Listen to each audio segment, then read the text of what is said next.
नमस्कार। आकाशवाणी से प्रस्तुत है समाचार प्रभात।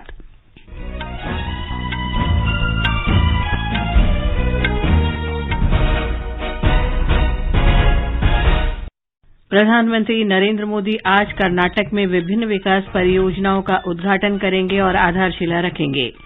केंद्रीय मंत्रिमंडल ने उज्ज्वला योजना के लाभार्थियों के लिए प्रतिवर्ष 12 सिलेंडर पर 200 रुपये की सब्सिडी और 1 वर्ष के लिए बढ़ाई। मंत्रिमंडल ने केंद्र सरकार के कर्मचारियों के महंगाई भत्ते में 4% की बढ़ोतरी की। बैडमिंटन में स्विस ओपन के पुरुष डबल सेमीफाइनल में सात्विक साईराज रंकीरेड्डी और चिराग शेट्टी का सामना मलेशिया की जोड़ी उंगी और सेन और च्यूई से होगा। और महिला विश्व मुक्केबाजी में आज शाम नई दिल्ली में नीति घड़गस और स्वीटी बोरा अपने फाइनल मुकाबले खेलेंगी।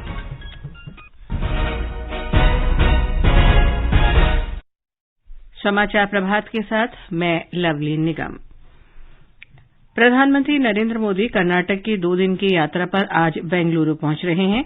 वे राज्य में विभिन्न विकास परियोजनाओं के उद्घाटन करेंगे और आधारशिला भी रखेंगे। वे चिकबल्लापुर जिले के मुडेनहल्ली में श्री मधुसूदन साई आयुर्विज्ञान अनुसंधान संस्थान का उद्घाटन करेंगे। इसकी स्थापना श्री सत्य Sai university for human excellence ने की है। इस संस्थान में MBBS की 100 सीटें होंगी और चिकित्सा, शिक्षा तथा गरीबों के लिए इलाज की सुविधा निःशुल्क होगी। एक रिपोर्ट। आज प्रधानमंत्री जी कुछ अहम योजनाओं का उद्घाटन करने वाले हैं। मेडिकल कॉलेज के उद्घाटन से ग्रामीण प्रदेश में स्वास्थ्य सेवा प्राप्त होगी और देहाती प्रदेशों में डॉक्टर्स की मौजूदगी होगी। बेंगलुरु में मेट्रो लाइन के उद्घाटन से ट्रैफिक जैम से त्रस्त यात्रियों को राहत मिलेगी। उद्घाटन के बाद प्रधानमंत्री जी मेट्रो में सफर भी करेंगे। दावणगेरे में प्रधानमंत्री जी सार्वजनिक सभा को संबोधित करेंगे। चुनावी घोषणा के पूर्व आयोजित सभा में प्रधानमंत्री जी विकास कार्यक्रम की ओर मतदाताओं का ध्यान आकर्षित करने की संभावना है। सुधींद्र, आकाशवाणी समाचार, बेंगलुरु। प्रधानमंत्री आज दोपहर बाद बेंगलुरु में एक रोड शो करेंगे और metro white field KR Puram line का उद्घाटन करेंगे। 13.5 किलोमीटर से लंबे इस रेलखंड का निर्माण लगभग 4,250 करोड़ रुपए की लागत से किया गया है। प्रधानमंत्री देवनागरी में विजय संकल्प यात्रा के समापन समारोह में शामिल होंगे। भारतीय जनता पार्टी की प्रदेश इकाई ने चुनाव पूर्व अभियान के अंतर्गत राज्य के 224 विधानसभा निर्वाचन क्षेत्रों में लगभग 8,000 किलोमीटर लंबी यात्रा की थी। आर्थिक मामलों की मंत्रिमंडलीय समिति ने प्रधानमंत्री उज्ज्वला योजना के अंतर्गत प्रति LPG सिलेंडर 200 रुपये की सब्सिडी को 1 वर्ष के लिए बढ़ा दिया है। 1 मार्च 2023 की स्थिति के अनुसार प्रधानमंत्री उज्ज्वला योजना के लाभार्थियों की कुल संख्या 9 करोड़ 59 लाख है। सूचना और प्रसारण मंत्री अनुराग सिंह ठाकुर ने कल नई दिल्ली में कहा कि 1 वर्ष में 12 सिलेंडर तक 200 रुपये की सब्सिडी मिलेगी। प्रधानमंत्री उज्ज्वला योजना के जो लाभार्थी हैं उनको साल में 12 सिलेंडर 200 रुपए की सब्सिडी 1 सिलेंडर पर, यानी कि लगभग 2400 रुपया। अगर वो 12 लेते हैं तो उनको 24 रुपए की राहत देने का निर्णय लिया गया। क्योंकि अंतर्राष्ट्रीय दामों में अभी भी कोई बड़ा बदलाव नहीं आया है, तो इस सब्सिडी को अगले 1 साल तक और बढ़ाने का निर्णय किया गया है। इससे 9 करोड़ 60 लाख महिलाओं को, बहनों को सीधे तौर पर लाभ मिलेगा। श्री ठाकुर ने बताया कि अंतर्राष्ट्रीय बाजार में LPG की कीमतों में अचानक तेजी आई है, जिसे देखते हुए प्रधानमंत्री उज्ज्वला योजना के लाभार्थियों को राहत देने का निर्णय लिया गया है। केंद्र सरकार ने अपने कर्मचारियों और पेंशनधारकों का महंगाई भत्ता 4% बढ़ा दिया है। इस प्रकार केंद्रीय कर्मियों और पेंशनभोगियों का महंगाई भत्ता अब 42% हो गया है। इसका लाभ इस वर्ष 1 जनवरी से केंद्र सरकार के 47 लाख कर्मियों और 69 लाख से अधिक पेंशनभोगियों को मिलेगा। सूचना और प्रसारण मंत्री अनुराग सिंह ठाकुर ने कल नई दिल्ली में संवाददाताओं से कहा कि इस फैसले से प्रतिवर्ष 12,815 करोड़ रुपए से अधिक का अतिरिक्त व्यय होगा। एग्जिस्टिंग रेट जो 38% है उसको बढ़ाकर 42% कर दिया है। 4% की इसमें वृद्धि की है और 12,815 करोड़ रुपए डियरनेस अलाउंस और डियरनेस रिलीफ इसके ऊपर खर्च आएगा प्रतिवर्ष। डियरनेस अलाउंस जो है सेंट्रल गवर्नमेंट एम्प्लॉयज के लिए वो 6,554.40 करोड़ पर एनम आएगा और 2023-24 के लिए जो 14 महीने के लिए कहा गया वो 7,646.80 करोड़ रुपया 2023-24 में आएगा। देश में सार्वजनिक वितरण प्रणाली के अंतर्गत अब तक 19 करोड़ 79 लाख राशन कार्डों का डिजिटीकरण किया गया है। उपभोक्ता मामलों की राज्य मंत्री साध्वी निरंजन ज्योति ने कल राज्यसभा में कहा कि देश में उचित मूल्य की लगभग सभी दुकानों में भुगतान के लिए इलेक्ट्रॉनिक पॉइंट ऑफ सेल मशीनें लगाई जा चुकी हैं। उन्होंने कहा कि अब लगभग 95% अनाज का वितरण इन्हीं मशीनों के माध्यम से हो रहा है। ये समाचार आकाशवाणी से प्रसारित किए जा रहे हैं।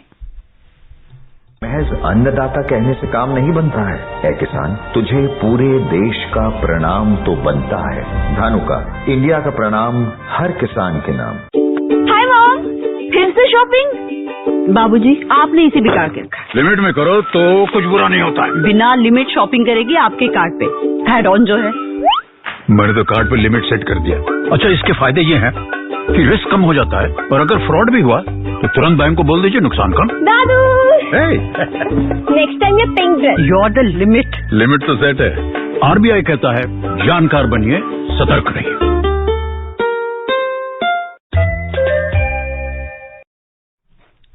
समाचार प्रभात में आपका फिर स्वागत है। G20 की भारत की अध्यक्षता के व्यापार और निवेश कार्य समूह की पहली बैठक आज से मुंबई में होगी। इसमें G20 सदस्य देशों के 100 से अधिक प्रतिनिधि, आमंत्रित देश, क्षेत्रीय समूह और अंतर्राष्ट्रीय संगठन वैश्विक व्यापार और निवेश बढ़ाने पर विचार विमर्श करेंगे। 3 दिन की बैठक में विभिन्न मुद्दों पर विस्तृत चर्चा होगी। राजधानी दिल्ली में आज शाम स्टेप आउट एट नाइट 2.0 का आयोजन किया जाएगा।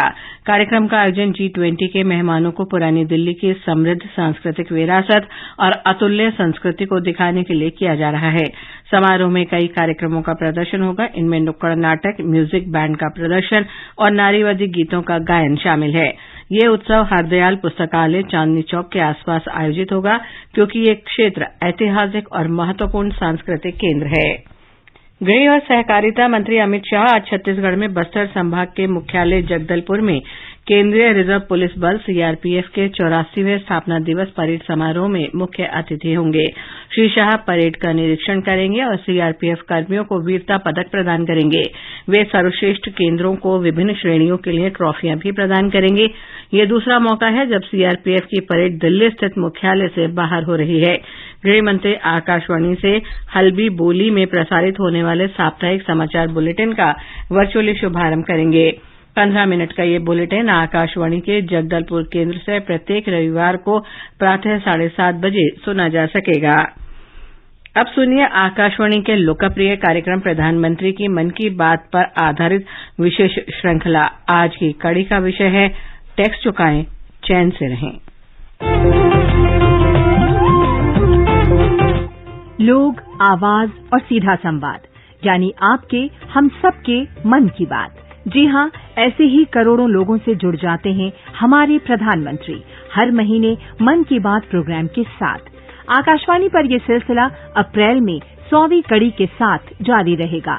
इस विशेष मौके पर मन की बात कार्यक्रम से प्रधानमंत्री के चुनिंदा संबोधनों को फिर प्रस्तुत किया जा रहा है। इस विशेष कार्यक्रम की 21वीं कड़ी में पेश है मन की बात का वो विशेष अंक जिनमें प्रधानमंत्री ने करदाताओं से अपील की है कि टैक्स चुकाओ, चैन से रहो, कोई नहीं करेगा तंग। देश में कुछ साल पहले तक कर बचाने के लिए कई बार वैध तो कई बार अवैध तरीके अपनाए जाते रहे। कई बार इसकी वजह टैक्स संग्रह की कठिन प्रक्रिया रही तो कई बार मानवीय प्रवृत्ति। सरकारी तंत्र भी चोरों के खिलाफ कदम उठाता रहा, जिस पर कभी कभी भ्रष्टाचार के आरोप भी लगे। प्रधानमंत्री ने सत्ता संभालते ही जहां कर ढांचा दुरुस्त किया, वहीं कर चुकाने की प्रक्रिया सहज बनाई गई। इसी कड़ी में प्रधानमंत्री ने 26 जून 2016 को मन की बात में करदाताओं से अपील करते हुए कहा था, अब करदाता को सरकार की कर व्यवस्था से जोड़ना अधिक मुश्किल काम नहीं है, लेकिन फिर भी पुरानी आदतें जाती नहीं हैं। एक पीढ़ी को अभी भी लगता है कि भाई सरकार से दूर रहना ज्यादा अच्छा है। मैं आज आपसे आग्रह करना चाहता हूं कि नियमों से भाग करके हम अपने सुख चैन गंवा देते हैं। कोई भी छोटा मोटा व्यक्ति हमें परेशान कर सकता है, हम ऐसा क्यों होने दें? क्यों न हम स्वयं अपनी आय के संबंध में, अपनी संपत्ति के संबंध में सरकार को अपना सही ब्यौरा दे दें। एक बार पुराना जो कुछ भी पड़ा हो उससे मुक्त हो जाइए।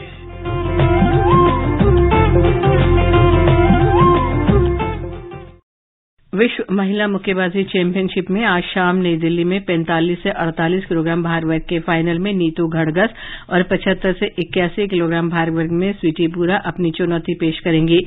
नीतू का मुकाबला मंगोलिया के एल्टेन सेटसेग लुसाई खान से और स्वीटी का मुकाबला चीन की लीना वांग से होगा।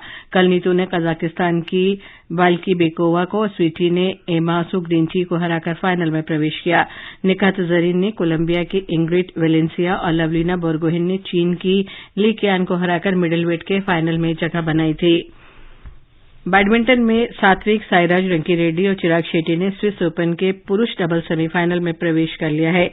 दूसरी वरीयता प्राप्त भारतीय जोड़ी ने स्विट्जरलैंड के बासेल में डेनिस जोड़ी को हराया। आज सेमीफाइनल में उनका मुकाबला तीसरी वरीयता प्राप्त मलेशियाई जोड़ी उंग ये सेन और च्यू ई से होगा। क्रिकेट में महिला प्रीमियर लीग के फाइनल में कल मुंबई इंडियंस का मुकाबला दिल्ली कैपिटल्स से होगा। कल रात मुंबई इंडियंस ने एलिमिनेटर राउंड में यूपी वॉरियर्स को हराकर फाइनल में प्रवेश किया।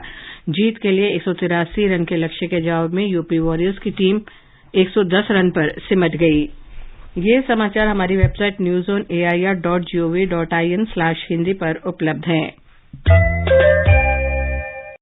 अब समाचार पत्रों की सुर्खियों के साथ हैं मुकेश कुमार। धन्यवाद लवलीन। मानहानि मामले में लोकसभा सचिवालय द्वारा कांग्रेस नेता राहुल गांधी की सदस्यता रद्द करने को राष्ट्रीय सहारा ने पहली खबर बनाते हुए लिखा है, राहुल की सजा पर एक्शन, गई सदस्यता। दैनिक भास्कर कहता है, राहुल बेदखल, कांग्रेस सड़क पर। संसद में वित्त विधेयक पेश होने और नई पेंशन नीति की समीक्षा करने के लिए वित्त मंत्री का आश्वासन जनसत्ता में प्रमुखता से है। प्रधानमंत्री नरेंद्र मोदी द्वारा वाराणसी में कल रोपवे के शिलान्यास को लोकसत्र ने सचित्र देते हुए लिखा है, प्रधानमंत्री ने 18,000 करोड़ रुपए के 28 से ज्यादा प्रोजेक्ट्स का शिलान्यास और लोकार्पण किया। टीबी की 80% दवाएं देश में ही तैयार हो रही हैं। हिंदुस्तान ने इसे उपलब्धि बताते हुए लिखा है, देश वर्ष 2025 तक तपेदिक खत्म करने के लक्ष्य पर काम कर रहा है। अमर उजाला ने प्रधानमंत्री के इस बयान को दिया है, टीबी से लड़ने के लिए भारत ने दुनिया को दिया निक्षय मित्र का मॉडल। संयुक्त राष्ट्र प्रतिनिधि द्वारा नमामि गंगे मिशन को आशा की किरण बताने की खबर दैनिक जागरण में प्रमुखता से है। पत्र आगे लिखता है, संयुक्त राष्ट्र जल सम्मेलन में कहा गया, स्वच्छ गंगा मिशन एक प्रेरणा बन गया है। देश के पहले केबल रेल पुल का सफल रहा परीक्षण। हिंदुस्तान ने इसे बड़ी उपलब्धि बताते हुए लिखा है, जम्मू श्रीनगर बारामूला रेल लिंक परियोजना का प्रमुख हिस्सा है अंजी ब्रिज। ये लगभग 473 मीटर लंबा पुल कटरा और रियासी को जोड़ेगा। राजस्थान पत्रिका की खबर है, 4 धाम यात्रा के लिए केदारनाथ धाम की यात्रा का रास्ता हो रहा है सुगम। पत्र के अनुसार 4 धाम यात्रा 22 अप्रैल से शुरू होगी और इसके लिए जोर शोर से तैयारियां चल रही हैं। और अब कुछ खबरों ने मौसम पर भी खबरें प्रकाशित की हैं। राष्ट्रीय राजधानी दिल्ली में आंशिक रूप से बादल छाए रहेंगे। न्यूनतम तापमान 16 डिग्री सेल्सियस और अधिकतम 30 डिग्री सेल्सियस के बीच बना रहेगा। मुंबई में मुख्य रूप से आसमान साफ रहेगा। कोलकाता में आमतौर पर बादल छाए रहेंगे। अंत में मुख्य समाचार एक बार फिर। प्रधानमंत्री नरेंद्र मोदी आज कर्नाटक में विभिन्न विकास परियोजनाओं का उद्घाटन करेंगे और आधारशिला रखेंगे।